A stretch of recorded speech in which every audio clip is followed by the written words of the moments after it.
السلام علیکم لسنرز، آج جو میں ناول ریڈ کرنے جا رہی ہوں وہ ہے باب دہر، جو کہ تحریر ہے مہر النساء شاہ میر کی۔ چلیے شروع کرتے ہیں اس کی قسط نمبر 1۔ آسمان نے سیاہ چادر اوڑھ کر ہجر کا غم منانا چاہا تو چاند نے حفظ ما تقدم اپنی روشنی مدھم کر دی۔ تاروں نے روپوش ہونے کا اندیہ دیا اور آسمان کے ہجر کا بھرم رکھ لیا۔ یوں جو تاروں اور چاند جیسے وفادار اور غمگسار ساتھ ملنے لگی تو بھلا جیون سے شکوہ ہی کیسا۔ ایک سیاہ رات میں پہاڑوں کے دامن میں واقع ایک چھوٹے سے گاؤں کا رخ کرو تو کئی کہانیاں منہ لپیٹے لکڑی کے بوسیدہ دروازوں سے جھانکتی نظر آئیں گی۔ کوئی کہانی تلاش کر لیتے ہیں، کئی گلیاں پھلانگ کر، کئی نکڑ ٹاپ کر، زرد بلب کے گرد پروانوں کا رقص دیکھتے، پہاڑوں کی اوٹ سے ابھرتی بھیڑیوں کی آواز سنتے، کئی خوشبوؤں کو پیچھے چھوڑے، کئی سازشوں کو ساتھ جوڑے، ایک لمبی پراسرار خاموش سی گلی میں پوری شان سے کھڑے ایک پتھروں کے بنے گھر کی طرف آؤ تو بھوری لکڑی کا رنگین نقش و نگار والا دروازہ کھلا ہوا تھا۔ رات جوں جوں گہری ہوتی جا رہی تھی، برف باری کی شدت میں اضافہ ہوتا جا رہا تھا۔ آسمان سے گرتے روئی کے گولے گھر کی دیواروں، سڑک اور دروازے کے سامنے ایک پہاڑ کسی صورت اختیار کرتے جا رہے تھے۔ اسی برف باری میں اس گھر کے صحن میں کھڑے 3 مرد اب داخلی دروازے کی اور بڑھ رہے تھے۔ ان کے چہرے غیر واضح اور آوازیں مدھم۔ ان کے وجود سے کوئی پوشیدہ بھید، کسی راز کے کھل جانے کا خوف آتا تھا۔ گھپ اندھیرے میں پیلے بلب کی روشنی میں راستہ بناتے ہوئے گھر کے اندر آؤ تو لکڑی کا یہ گھر کسی بھول بھلیاں جیسا تھا، جہاں راہداریاں ہی راہداریاں تھیں۔ صحن کی ایک طرف اوپر چھت کو جاتی سیڑھیوں کے قریب فرش پر ایک دروازہ تھا، وہ شاید نیچے تہہ خانے کی طرف جانے کا راستہ تھا۔ گردن جھکا کر نیچے جھانک کر اس تہہ خانے نما جگہ کی طرف آؤ تو نیچے جانے کے لیے سیڑھیاں تھیں۔ سانس روکے ایک ایک سیڑھی پر قدم رکھتے نیچے کی طرف آؤ۔ آخری زینے پر کھڑے ہو کر دیکھو تو یہاں گھر کے ہی رقبے جتنا تہہ خانہ تھا۔ ایک کونے میں کاٹ کباڑ پڑا تھا، باقی کونے خالی تھے، اور اگر نگاہیں گھما کر ایک زاویے پر دیکھو تو ایک پل کے لیے ساکن ہو جاؤ۔ تہہ خانے کے وسط میں 5 کرسیاں تھیں اور ان 5 کرسیوں پر کچھ لوگ تھے، زندہ لوگ، 5 لوگ۔ ان کے چہرے ایک طرف ڈھلکے ہوئے تھے، آنکھیں بند تھیں، چہرے پر کسی قسم کے زخم کا نشان نہیں تھا۔ ہاں، مگر ان میں سے ایک مرد کے بازو پر پلستر تھا، ماتھے پر زخم کا نشان بھی صرف اسی کے تھا۔ قریب سے دیکھو تو ان کے وجود پر لباس برانڈڈ تھے، بدن سے مہک اٹھتی تھی، پیروں کے جوتوں سے لاکھوں روپے کی مالیت کا اندازہ ہوتا۔ وہ یقیناً اعلیٰ عہدوں پر فائز رہے ہوں گے۔ 4 مردوں کے ساتھ 5ویں اسیر ایک لڑکی تھی۔ اس کے گلے میں ایک پتلی چین تھی جن میں سبز ہیرا جگمگا رہا تھا، ہم رنگ ہیرے اس کے کانوں اور انگلیوں میں بھی تھے۔ اس کے جوتے، یہ جوتے بھی سبز تھے، ہائی ہیلز۔ اگر ذہن پر زور دے کر یاد کیا جائے تو یہ وہی جوتے تھے جو 6 ماہ پہلے ہونے والی پیرس فیشن شو ویک پر پیش کیے گئے تھے۔ ان کی مالیت کروڑوں میں تھی۔ ان جوتوں کو بڑے بڑے گھروں کے فرش پر رکھا جانا تھا، انہیں پہن کر دنیا کے مہنگے مہنگے ماربل کو اعزاز بخشنا تھا۔ اور آج یہ مٹی سے اٹے فرش پر داغدار ہو رہے تھے۔ کسی کے پیر ان جوتوں پر پڑے تھے اور ان پر نمایاں داغ بن رہے تھے۔ اگر ان کی مالکن کو ہوش آ جاتا تو وہ ان جوتوں پر لگے مٹی کے داغ دیکھ دوبارہ بے ہوش ہو سکتی تھی۔ دوسرے اسیر کے جسم پر ڈینم جیکٹ تھا، بظاہر عام سا، مگر کسی ذوق رکھنے والے شخص کو اگر یہ جیکٹ دکھاؤ تو وہ ضرور اسے چھو کر محسوس کرنا چاہے اور اس کی مالیت کا اندازہ لاکھوں میں لگائے۔ تیسرے اسیر کے سفید جاگرز، وہ جاگرز قابل تعریف تھے، قابل تحسین بھی۔ کوئی جوتوں پر لاکھوں روپے کیسے خرچ کر سکتا تھا؟ کوئی اس اسیر سے سوال کرے۔ کافی دیر بعد ان میں سے کسی ایک نے آنکھ کھولی، شاید نشہ ٹوٹ رہا تھا۔ اس اسیر کے بدن پر لٹکا اوور کوٹ پورے ایشیا میں یہ صرف 3 لوگوں کے پاس تھا۔ اب مالیت کا اندازہ تو تم خود لگا لو۔ اس کے ساتھ 2 اور مردوں کا نشہ بھی ٹوٹنے لگا، مگر ان کی حرکت سست تھی، دھیمے دھیمے۔ اس پہلے نے آنکھیں کھولی تھیں، فرش گھومتا ہوا محسوس ہوا، جسم میں کپکپی سی دوڑ گئی تھی، اسے سردی لگی تھی، بے اختیار، بے حد۔ آنکھیں کھولے کئی منٹ وہ یوں ہی گردن ڈھلکائے پڑا رہا، ہاتھوں پر بندھی رسیاں سخت کر دی گئی تھیں، اس موسم میں اس کی کلائیوں کو چیر رہی تھیں۔ اسے تکلیف سی ہوئی اور اسی تکلیف میں اس نے پٹ سے آنکھیں کھول دیں۔ بھوری آنکھیں ایک پل کے لیے بالکل ساکن ہو گئیں۔ اس کے ساتھ کرسیوں پر کچھ اور لوگ بھی تھے۔ ایک لمحے کے لیے وہ سانس نہیں لے سکا، وہ آنکھیں پوری کھولے بے یقینی سے آس پاس دیکھ رہا تھا۔ اس کے دوست اور وہ کسی جگہ پر قید ہو چکے تھے۔ یہ حقیقت تھی، مذاق یا پھر سراب؟ شادان، زبرج، اٹھو زبرج، اٹھو! وہ ان دونوں کو پکار رہا تھا جنہیں ابھی بھی ہلکا سا ہوش آیا تھا۔ سخت سردی میں اب اسے ٹھنڈے پسینے آ رہے تھے۔ وہ دونوں نیم غنودگی میں تھے۔ آواز پر ایک مرد نے آنکھیں کھولی۔ دوسرا مرد ابھی بھی کرسی کو گھسیٹتے اپنے باقی ساتھیوں تک پہنچنے کی کوشش کر رہا تھا۔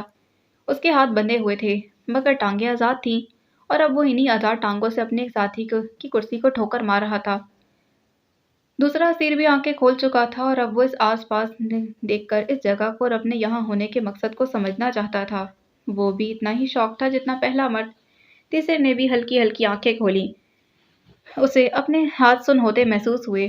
اس کی کلائی میں بندھی اس کی گھڑی فرش پر پڑی تھی۔ وہ سانس لینا بھول گیا تھا۔ اس کی مہنگی گھڑی کا شیشہ ٹوٹ چکا تھا۔ دوسری طرف اس شور شرابے کے دوران باقی دونوں بھی ہوش میں آ چکے تھے۔ ہر کوئی اتنا ہی شوق تھا جتنا انہیں جگانے والا مرد۔ وہ 5 لوگ بے یقینی سے اپنی طرف اس نے اطراف میں دیکھنے لگے۔ یہ لمحہ جیسے کسی ڈراؤنے خواب کا حصہ ہو۔ یہ کون سی جگہ ہے؟ ہم کہاں ہیں؟ لڑکی کی آواز میں حیرت اور خوف دونوں تھے۔ وہ بے قراری سے آس پاس دیکھ رہی تھی۔ یہی سوال میں تم سے پوچھنا چاہتا ہوں۔ یہ سب کیا ہے؟ ہم کہاں ہیں اور ہمیں باندھ کر کیوں رکھا ہے؟ یہ وہ تھا جسے سب سے پہلے ہوش آیا تھا۔ کیا ہم کڈنیپ ہو چکے ہیں؟ یہ کیسی جگہ ہے؟ ہم یہاں کیسے آئے؟ وہ ایک دوسرے کو دیکھتے ہوئے کبھی اپنے آس پاس راز تھا جو ان کے جسموں سے لپٹ گیا تھا۔ یہ تو تم ہمیں بتاؤ گے نا زلطان، کیونکہ ہم نے تمہیں جاگے ہوئے دیکھا ہے۔ کیا بکواس ہے یہ؟ ہم کہاں ہیں؟ یہ آواز درج تھی، طنز میں ڈوبی ہوئی۔ تم مجھ پر شک کر رہے ہو شادان؟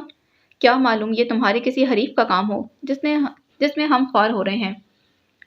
زلطان نے بھی کہہ ڈالا۔ اپنے ہاتھوں کو جھنجھوڑتے وہ رسی کھولنے کی صحیح کر رہا تھا۔ صرف میرے حریف نہیں، زخرف کے بارے میں کیا خیال ہے؟ اس کے باپ کے قاتل بھی تو دھمکی دے رہے تھے۔ وہ جھنجھلایا، خوفزدہ ہوا۔ مجھے اپنے معاملات میں مت گھسیٹو شادان۔ لڑکی کی آواز بیٹھی ہوئی مگر مستحکم تھی۔ میں تو خود حیران ہوں۔ لڑنا بند کرو تم لوگ اور یہ سوچو کہ ہم یہاں آئے کیسے۔ جس کے بازو پر پلستر تھا وہ ذرا تحکم سے بولا تو اس نے ایک نظر طنزیہ گردن جھٹکی تھی۔ یہ کیسی جگہ ہے؟ سردی سے کپکپاتے وہ اس تہہ خانے کا جائزہ لے رہا تھا۔ سوچنا کیا ہے؟ ہمیں یہاں جس نے بھی بلایا، تم ہو حسن اور زخرف، تم دونوں کے علاوہ یہ کون کر سکتا ہے؟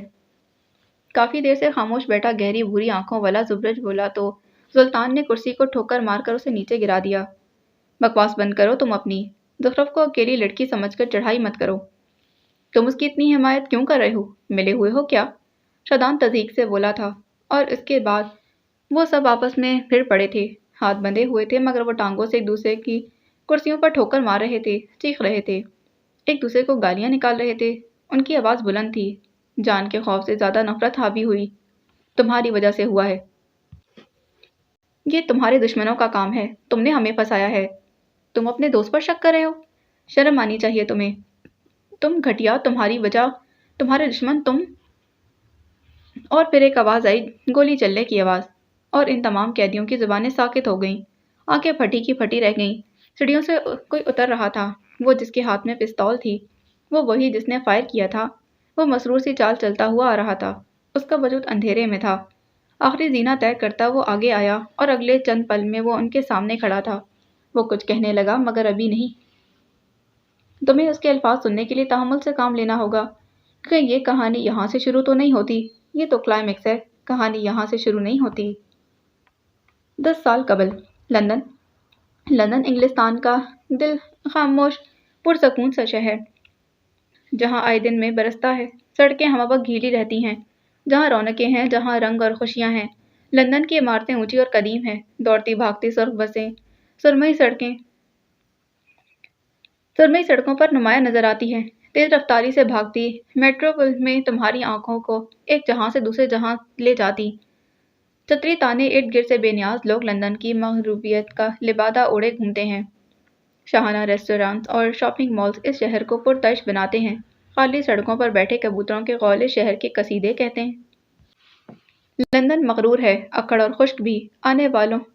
آنے والوں کو جلد قبول نہیں کرتا اور جانے والوں کو یوں اپنے سحر میں جکڑ لیتا ہے کہ انہیں لندن سے جان سے جانے کے مترادف لگتا ہے۔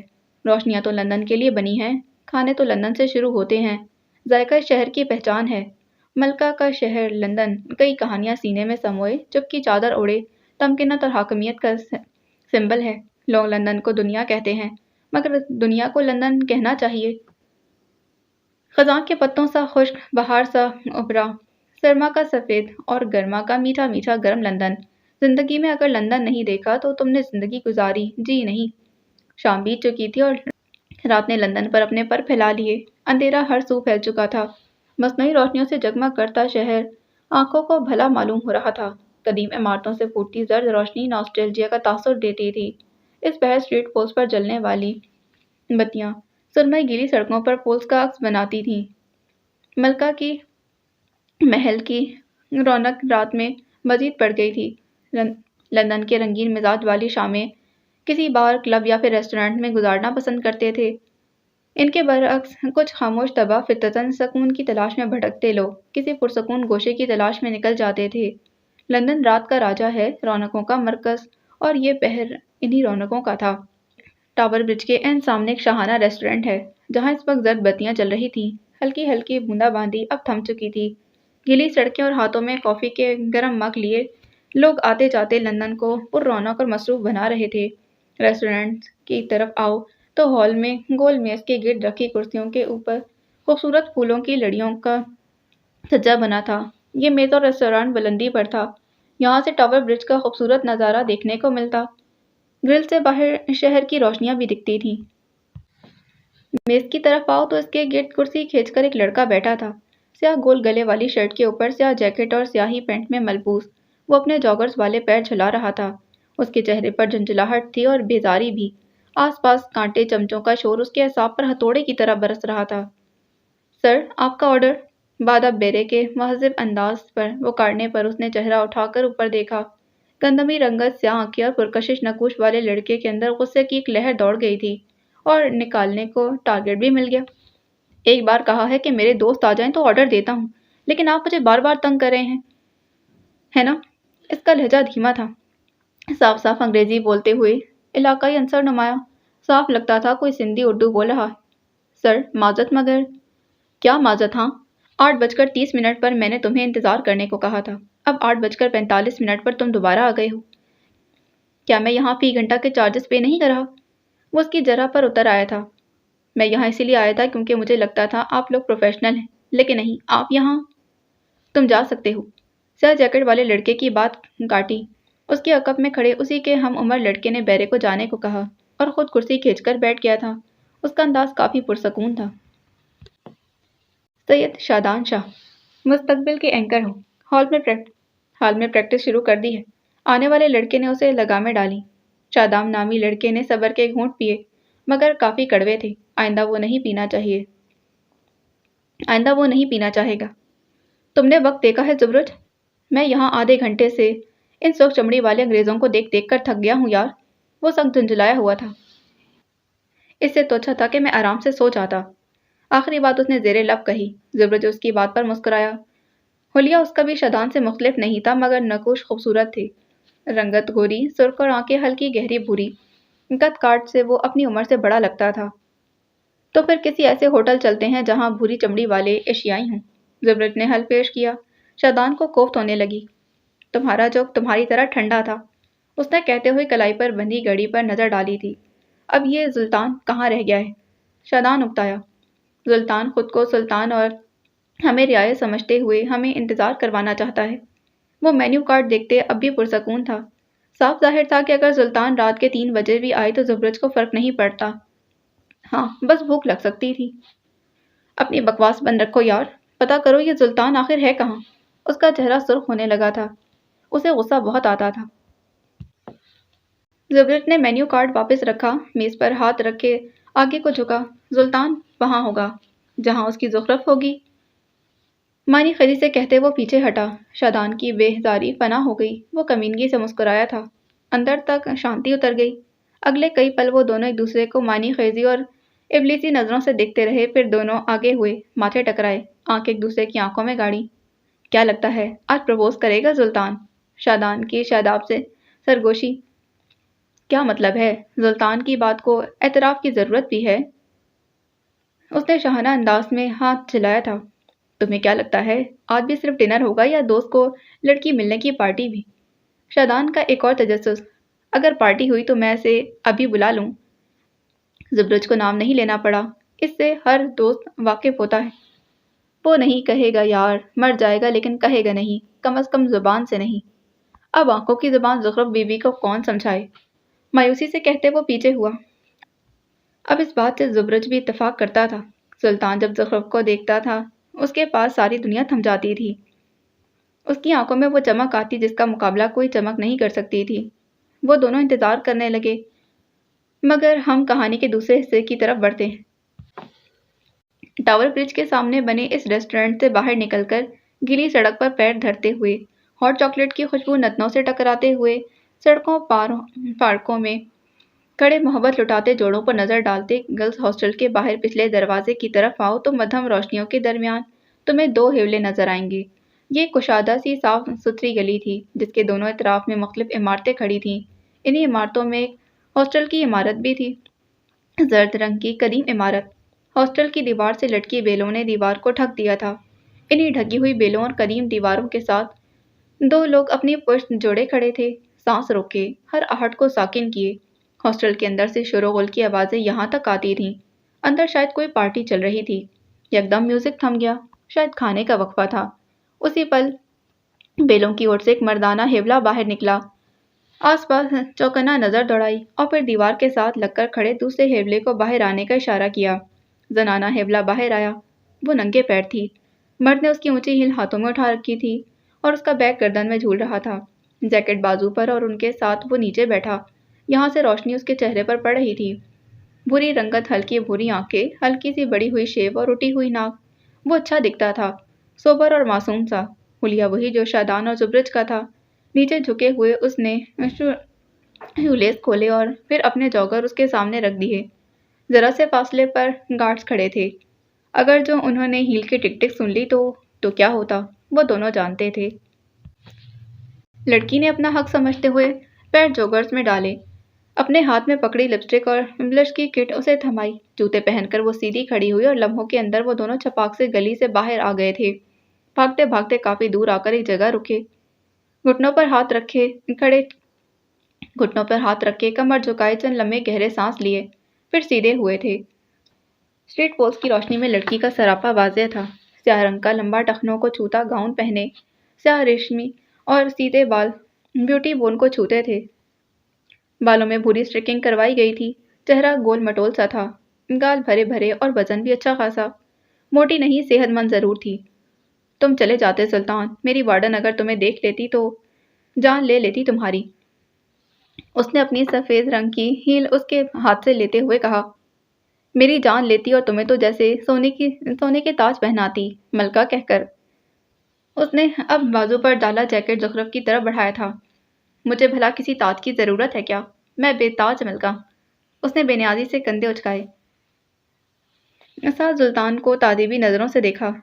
نو اپریسیشن بی بی، تمہیں اپریسیشن کی نہیں، چندے کی ضرورت ہے۔ وہ نیچے جھک کر اپنے جوتے پہنتے ہوئے بولا، انداز لاپرواہ سا تھا۔ لیس باندھتے ہوئے اس نے سر جھکا رکھا تھا۔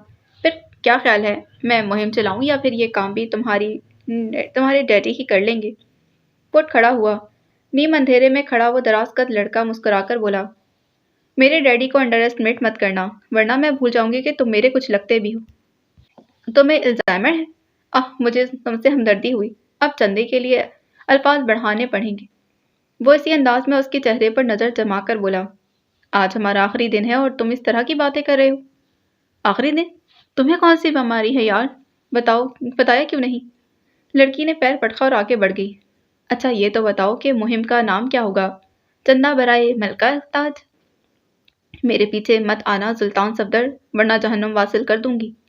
یعنی تمہارے ساتھ گزارا کرنے کیا بعد ایک اور جہنم بھی ہوگی؟ وہ مصنوعی تعجب سے بولا۔ اب کہ لڑکی کچھ نہ بولی تو سلطان کو معاملہ کشیدہ ہوتے محسوس ہوا۔ وہ اسے آوازیں دیتے اس کے پیچھے جانے لگا۔ لندن کی اس گلی میں ان مناظر کو تاریخ کی طرح اپنے سینے پر رقم کر لیا، کبھی نہ بھولنے کے لیے، کبھی نہ مٹانے کے لیے۔ تھوڑی دیر بعد اگر واپس ریسٹورنٹ کی طرف آؤ تو گول میز پر عدالت لگی تھی، نوارس سرکار کے دربار میں ہاتھ باندھے کھڑے تھے۔ شادان سخت نظروں سے زخرف اور سلطان کو گھورا رہا تھا، جیسے بتانا چاہتا ہو تم لوگوں نے سید شادان شاہ کے دربار میں دیر سے حاضری لگا کر دنیا کا سب سے بڑا گناہ کیا، اور میں اسے بھولوں گا نہیں۔ زبرج نارمل تھا، یوں جیسے اگر ریسٹورنٹ کی چھت بھی گری تو کپڑے جھاڑ کر اٹھے گا اور باہر نکل جائے گا۔ اسی لیے وہ سلاد اہم تھی جس کے پتے وہ چن چن کر کھا رہا تھا۔ کھانا آرڈر کرتے ہیں، کیا خیال ہے؟ زبرج نے شادان کی سلگتی نگاہوں کا رخ دوسری جانب کرنا چاہا۔ وہ ہنوز دونوں کو دیکھتا رہا۔ ملکہ برطانیہ اور کینیڈین سرکار شروعات کریں، یوں بھی ہم رعایا کی آپ کے آگے کیا اوقات ہے؟ وہ ہتھیلی پر چہرہ گرائے کٹیلے انداز میں بولا۔ زخرف اور سلطان نے پہلو بدلا۔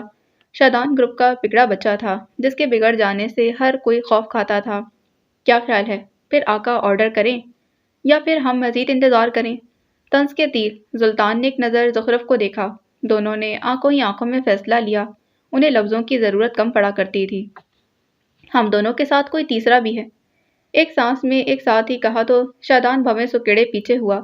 زبرج نے گردن ہلائی جیسے کہا ہو، اوہ اچھا، اوکے کول، مطلب ایک اور سلاد بھی ملے گی۔ آ جاؤ۔ ان دونوں کے ایک ساتھ کہنے پر کوئی تھا جو پلر کی اور سے نکل کر سامنے آیا۔ اس کی آنکھیں سیاہ تھیں، چمکدار اور ذہین، چہرہ خوبرو اور ہونٹ مسکراہٹ میں ڈھلے تھے۔ معصوم سادہ مسکراہٹ۔ تین لوگ اسے مسکرا کر ہی دیکھ رہے تھے، مگر شادان کی نس نس میں لابا دوڑ گیا، سارے کا سارا آتش فشاں پھٹ گیا تھا۔ حسن میرا سلطان، تمہاری جرت کیسے ہوئی یہاں آنے کی؟ شادان نے چبا چبا کر الفاظ ادا کیے۔ حسن نے مسکرانے پر اکتفا کیا۔ لندن اور اس کے مضافات میں تیسری جنگ عظیم کا وقت ہوا چاہتا تھا۔ میں تو پیروں سے آیا ہوں۔ کافی دیر بعد ذرا سا سنبھل کر بشاشت سے کہتے اس نے اپنی کرسی سنبھالنی چاہی، مگر شادان نے برقِ رفتاری سے کرسی پر اپنے پیر رکھ دیے، آنکھیں اس کی بھی آنکھوں میں گاڑ دیں۔ تمہیں لگتا ہے کہ تم جیسے غدار کو دوبارہ معاف کر سکتا ہوں؟ بھویں اچکا کر پوچھا گیا۔ حسن نے گہری سانس لی۔ اپنی 19 سالہ زندگی میں اسے سب سے بہترین دوست یہاں لندن آ کر ملے تھے، اور اب وہی ناراض تھے۔ وہ معصوم کرتا بھی تو کیا کرتا؟ مجھے بتانا پسند کرو گے کہ آخر میرا گناہ کیا ہے؟ حسن سلطان نے بازو سینے پر باندھ لیے۔ سید شادان عرف راجہ صاحب اب ان کے گناہ گنوانے کو تیار تھے، باقی رایا تو بس سننے والی تھی۔ سب سے پہلی بات، ہم چاروں ایک ہی کالج میں پڑھتے ہیں، جبکہ تم الگ، لیکن تم پھر بھی ہمارے گروپ میں شامل ہو گئے۔ وہ تو تم سب نے میری کیوٹنس کی وجہ سے۔ وہ بولتے بولتے رکا۔ شادان سمیت ہر کوئی اسے گھور رہا تھا۔ ہمارے گروپ میں کیوٹنس نہیں کمینگی کے بنیاد پر داخلے ملتے ہیں، اور اس میں تمہارا نمبر پہلا ہے۔ سلطان کے کہنے پر شادان خوش ہوا، یعنی اس کی رعایا اس کے سیکھ رہی تھی۔ گڈ گڈ، گلا کھنکار کر وہ دوبارہ گویا ہوا۔ دوئم، ہم چاروں 18 سال کے ہیں اور تم 19 سال کے۔ مس فٹ یو نو، ہاتھ جھلایا۔ کیا پتا، حسن کے ابو نے کاغذات میں اس کی عمر غلط لکھوائی ہو؟ سلاد کے پتے چباتے زبرج نے یوں ہی پوچھا، مگر شادان کی گھوری پر اس نے لبوں پر انگلی رکھ لی۔ سوئم، تم 20% ہمارے کرائمز میں شامل نہیں ہوتے، کیونکہ اسے اپنی عزت پیاری ہے، تمہاری طرح تھوڑی۔ روانی سے کہتے وہ زبان دانتوں تلے دبا گئی۔ شادان نے صبر کا کافی سے بڑا بھی گھونٹ بھرا تھا اور خطاب جاری رکھا۔ عوام کو کوڑے کھانے کی اشد ضرورت تھی۔ چہارم، تم وقت پر نہیں آتے اور ہم سے باتیں چھپاتے ہو۔ سب معاف ہے لیکن باتیں چھپانا نہیں۔ سب سے متفق ہو کر سر ہلایا۔ شادان نے پیر کرسی سے ہٹا لیے، گویا راجہ صاحب نے فریادی کو بیٹھنے کی اجازت دے دی۔ اتنا ظالم نہیں تھا وہ۔ یاد رکھو، میں اس دن پارٹی میں آنا چاہتا تھا، لیکن یہ پھر باتیں چھپا رہا ہے۔ زخرف انگلی اٹھا کر چمک کر بولی۔ سلطان کا جی چاہا اپنا سر پیٹ لے۔ کاش حسن اس کا فیملی فرینڈ نہ ہوتا، نہ لندن میں پڑھتا اور نہ اس کے گروپ میں شامل ہوتا، اور نہ اس کے فوت ہوئے باپ کی سلطان کے زندہ اور جاوید باپ سے کوئی دوستی رہی ہوتی۔ لیکن میرا بہنوئی کہتا ہے کہ مجھے تم سب سے نہیں ملنا چاہیے۔ اس نے بات پوری کی اور کرسی پر آ کر بیٹھا۔ اسے کیسے پتا چلا تم ہم سے ملتے ہو؟ زبرج کی آنکھیں مشکوک انداز میں سکڑیں۔ اسے سب پتا ہوتا ہے۔ بے بسی سے شانے اچکائے۔ میں تم لوگوں کے ہر پلان میں شامل ہوتا ہوں، لیکن جب کبھی رہ جاؤں تو اس کا مطلب ہے عمر حیات کو پتہ لگ گیا ہے، اور وہ تم سب کے سب خلاف ہے۔ ایک منٹ، یہ تمہارے بہنوئی کو ہم سے مسئلہ کیا ہے؟ کیا ہم کوئی گرے پڑے ہیں؟ سلطان کو اختلاف ہوا۔ اگر یاد پڑتا ہو تو میرے ڈیڈ وزیر اعلیٰ ہیں، وزیر اعظم ہوں عمر حیات تب بھی نہ مانے۔ وہ بس سوچ سکا۔ اور میری ماما خیبر کی سب سے مہنگی لائر، زخرف نے جتایا۔ حسن مسکرایا زبردستی۔ مہنگی کے ساتھ جھوٹی فراڈ کون لگائے گا؟ وہ اب بھی بس سوچ ہی سکا تھا۔ جدی پشتی رئیس ہیں ہم، ٹانگ پر ٹانگ جما کر شادان نے اضافہ کیا۔ آدھا جام شورو سندھ کا ایک شہر میرے ابا کا مرید ہے اور باقی آدھا میرے چچا صاحب کا۔ تم یہ بھی کہہ سکتے تھے کہ سارا جام شورو تمہارے خاندان کا مرید ہے۔ حسن خود کو باز نہ رکھ سکا۔ ایسے کیسے؟ ابا کی شہرت چچا کو دے دوں اور چچا کی ابا کو۔ حق اور انصاف پہ کوئی چیز ہے کہ نہیں؟ وہ سلک ہی تو اٹھا تھا۔ زبرج نے ایک بے نیاز نگاہ ان سب پر ڈالی اور دوبارہ موبائل پر متوجہ ہو گیا۔ اس کے پاس گنوانے کو ایسا شجر نصب نہیں تھا۔ حسن آگے کو ہوا، گلا کھنکارا۔ مسئلہ تم سب کے خاندان یا ریپوٹیشن کا نہیں ہے، مسئلہ میرے بہنوئی کا ہے۔ مسئلہ یہ ہے کہ تم سب کے ساتھ میں پیسے خرچ کرتا ہوں اور جب اکاؤنٹ خالی ہوتا ہے تب میرے بہنوئی کی آنکھیں بھرنے لگ جاتی ہیں۔ اس نے ایک ہی سانس میں کہہ ڈالا، چہرے پر مسکینیت تھی۔ میں تم لوگوں کے ساتھ وفادار ہوں، کیا یہ کم نہیں؟ تم کہو تو ہم اس کا پتہ صاف کر دیں۔ آخر ایسا کون سا کام ہے جو ہماری گینگ نے آج تک نہ کیا؟ زخرف نے مدد کی آفر دی تھی۔ اس کی چمکدار آنکھیں مخلص لگتی تھیں۔ وہ تم سب جیسے 4 صبح بیچ کر کھائے اور 4 رات کو آئے بڑے۔ پھر تمہاری بہن، اس کا کیا اگر وہ اکاؤنٹ خالی کر دے؟ زبرج نے آگے ہو کر رازداری سے پوچھا۔ حسن نے کڑوا سا منہ بنایا۔ میری بہن کو تو عمر حیات کا قتل بھی معاف ہے، وہ بڑبڑایا۔ بس اب اور نہیں۔ راجہ شادان صاحب نے دربار برخاست کیا۔ چونکہ تم غدار نہیں مجبور ہو، اسی لیے آج میری عدالت میں تمہیں معاف کیا جاتا ہے۔ آج ہم سب کی فیئرویل پارٹی ہے، کل سے ہم سب الگ الگ جگہوں کے لیے فلائی کر جائیں گے۔ یہ ہمارا دن ہے، سید شادان کی طرف سے پارٹی انجوائے کریں۔ خطاب کے دوران کوئی نہیں بولتا تھا، مگر ویسے ایک بات ہے۔ کانٹے میں پزا جو تھوڑی دیر پہلے بیرا رکھ کر گیا تھا۔ ٹکڑا پھنساتے ہوئے حسن نے بات شروع کی۔ آج تم سب کی فیئرویل پارٹی ہے، لیکن تم محفل چھوڑ کر یہاں کیوں بیٹھے ہو؟ جہاں ہم 5 ہوتے ہیں وہاں محفل ہوتی ہے، باقی سب اضافی ہے، لوگ بھی، رونق بھی، محفل بھی۔ سلطان مسکرا کر بولا تو باقی سب نے افسردگی سے اسے دیکھا۔ آج کالج کا آخری دن تھا۔ دوستوں کا کہا جانے والا الوداع ہر الوداع سے مشکل ہوتا ہے۔ آگے جانے کے لیے ان کی آنکھوں میں کئی خواب تھے، مگر انہی خوابوں کے پیچھے دوست چھوڑنے کی نمی بھی تھی۔ اچھا ایک بات بتاؤ، تم سب کہاں جاؤ گے اور کیا کرو گے؟ میٹ اپ کا کیا ہوگا؟ حسن نے پوچھا۔ میں تو لندن میں ہوں، تمہاری جونیئر ہوں کی لا کر رہی ہوں نا؟ زخرف جوس کا گلاس اٹھاتے ہوئے بولی۔ اسی پل حسن کی نظر سامنے والی میز پر بیٹھی ایک حجابی لڑکی پر پڑی۔ وہ اسے دیکھ کر مسکرا رہی تھی۔ حسن بھی مسکرایا تھا۔ رابطہ مل گیا۔ میں واشنگٹن جا رہا ہوں۔ مستقبل کا اینکر سید شادان شاہ۔ گلاس ہوا میں بلند کیا۔ لڑکی اب سینے پر انگلی رکھے کوئی اشارہ کر رہی تھی، جیسے پوچھ رہی ہو میں یہاں آؤں؟ میں امریکہ جا رہا ہوں۔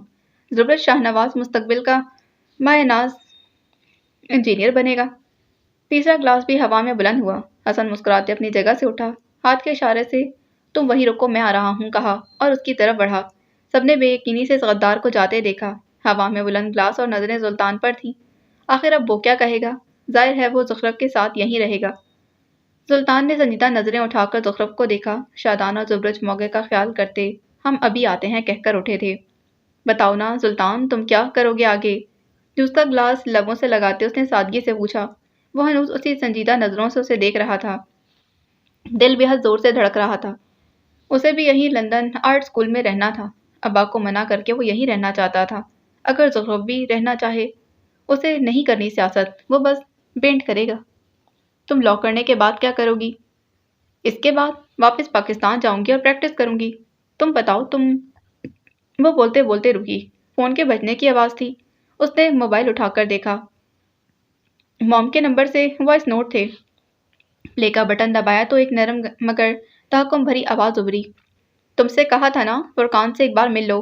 بچے ابھی تم دونوں ملنا شروع کرو گے، دوستی اور انڈرسٹینڈنگ ہوگی۔ جانتی ہو اس کا خاندان کتنا اونچا ہے؟ ایک اچھی جگہ فٹ ہونے کے لیے بہت شروع سے ہی محنت کرنی ہوتی ہے۔ ایک وائس نوٹ ختم ہوا تو دوسرا شروع ہو گیا۔ سلطان کے چہرے پر ایک رنگ آ رہا تھا، دوسرا جا رہا تھا۔ تمہارے ڈیڈ اور میری شادی میں کمیونیکیشن گیپ تھا، نتائج تمہارے سامنے ہیں، آگے جو تم چاہو۔ آواز بند ہو گئی۔ زخرف نے بیزاری سے گلاس رکھا۔ سلطان یکٹک اسے دیکھ رہا تھا۔ ان کے درمیان راز نہیں تھے۔ ماما چاہتی ہیں میں ان کے دوست کے بیٹے کے ساتھ کمیٹڈ ہو جاؤں۔ سلطان نہیں جانتا تھا کیا، مگر اسے کچھ برا لگا تھا، کچھ دل پر لگا تھا۔ تم کیا چاہتی ہو؟ اس نے خود کو کہتے سنا۔ نظریں اس کی آنکھوں میں تھیں۔ مجھے اس سے کوئی مسئلہ نہیں، بس مجھے پریشرائز نہ کیا جائے۔ وقت چاہیے مجھے، ابھی میری عمر ہی کیا ہے؟ اس کے علاوہ تمہیں کوئی مسئلہ نہیں؟ وہ اس کی آنکھوں میں براہ راست دیکھ کر پوچھ رہا تھا۔ زخرف نے مسکرا کر نفی میں سر ہلایا۔ سلطان بھی مسکرا نہ سکا۔ اس کے اندر تک خاموشی چھا گئی تھی، یعنی وہ سلطان صفدر کے لیے کسی قسم کے کوئی جذبات نہیں رکھتی تھی۔ اپنی غائبانہ موجودگی ان دونوں کے میز سے غائب کرتے ہوئے حسن سلطان کی میز کی طرف جاؤ تو وہ کرسی کھینچ کر حجاب والی خوبصورت سی لڑکی کے سامنے بیٹھ رہا تھا۔ باتیں ہوئیں، تعارف ہوا، مگر میرا ایک بھائی ہے، یو ایس اے میں ہوتا ہے، آپ مجھے بالکل اس کے جیسے لگے ہیں مسٹر حسن۔ حسن کی مسکراہٹ سمٹی۔ آپ سے مل کر ایسا لگا جیسے بہت عرصے بعد اپنے بھائی سے دوبارہ ملی۔ وہ رکی، حسن کے فک ہوتے چہرے کو دیکھا۔ 15 منٹ کی محبت؟ ہم سیلفی لے سکتے ہیں پلیز؟ وہ میز پر ہاتھ رکھتے ہوئے اٹھا تھا، چہرہ تمتما رہا تھا۔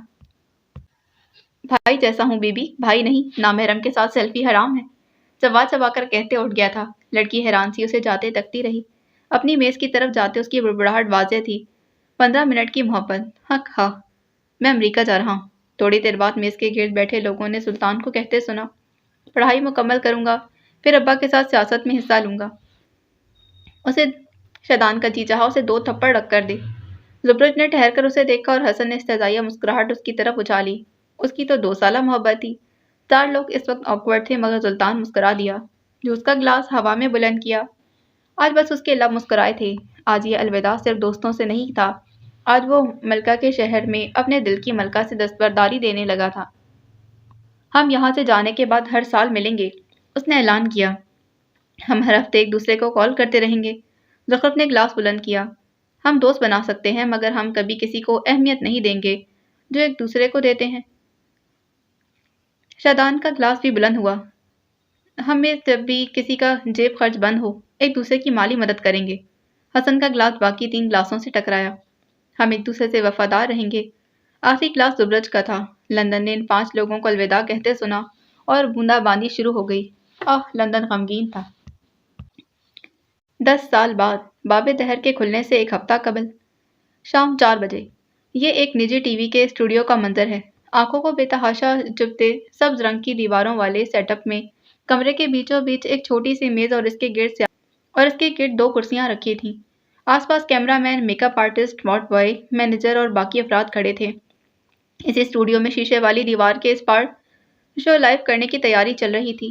شیشے کی دیوار کے عین اوپر ایک سرخ نقطہ تھا جس پر آف لائن لکھا تھا۔ اسٹوڈیو کی حالت ابتر تھی، مگر جب شو ٹی وی پر آتا تو ایڈیٹنگ وغیرہ کے لیے پس منظر کو خوبصورت کر دیا جاتا۔ کمرے کے وسط میں رکھی کرسی پر بیٹھے اینکر کے کانوں میں لگے آلے میں ایک پیغام آیا تھا۔ اس نے شیشے کی دیوار کے پار تھمز اپ کا اشارہ دیا۔ اپنے سامنے سوٹڈ بوٹڈ سے آدمی کو دیکھا۔ سرخ بتی سبز میں بدلی اور یہ ہوا شو آن لائن۔ السلام علیکم ناظرین، سوال حق ہے کے ساتھ میں ہوں آپ کا میزبان سید شادان شاہ۔ 28 سالہ اینکر کی گردن اٹھی ہوئی تھی، لباس سے مہک اٹھی اور لہجے میں اعتماد بولتا تھا۔ وہ پاکستان کا سب سے قابل اور کم عمر اینکر پرسن تھا۔ چند سال کے اندر ہی اس نے بلندیوں کا وہ سفر طے کیا کہ آج اسے آدھی دنیا جانتی تھی۔ آج ہمارے مہمان ملک کی وہ شخصیت ہیں جن کی سیاست کو پچھلے دنوں بیرونی سیاست کا نام دیا گیا۔ عوام کے سوالات کے جواب اور حقائق سے پردہ آج اٹھایا جائے گا۔ جی عبداللہ نواز صاحب، لفظ بلکہ الزام بیرونی سیاست پہ آپ کا کیا کہنا ہے؟ کیا الیکشن سے کچھ دن قبل ہی آپ کے حوالے سے یہ الفاظ استعمال کرنا ایک ایجنڈا ہے؟ وہ میز پر رکھ کے کاغذات نہیں دیکھ رہا تھا، وہ کیمرہ دیکھ رہا تھا اور مہمان کی آنکھیں کاغذات ردی تھے۔ شادان وہ کہتا تھا جو اس کا دل کہتا تھا۔ ہماری سیاست کو میلا کرنے کے سلطان صلاح الدین اور ان کے خاندان نے جو الزامات لگائے ہیں، ان کا جواب منہ سے دینا ہمارا شیوا نہیں۔ صفدر حسین اور ان کے بیٹے، وہ کچھ اور بھی کہہ رہے تھے مگر شادان ایک نام پر اٹک گیا تھا۔ آس پاس وہ سبز دیواریں، وہ بولتا ہوا فربہ شخص غائب ہوا۔ اس کی آنکھوں کے آگے منظر بدلے، باب دہر کھلا اور وہ ماضی میں جا پہنچا۔ فلائٹ کی پرواز میں ابھی کچھ وقت باقی تھا۔ مسافر اپنی نشستیں اور سامان سنبھال رہے تھے۔ 15-16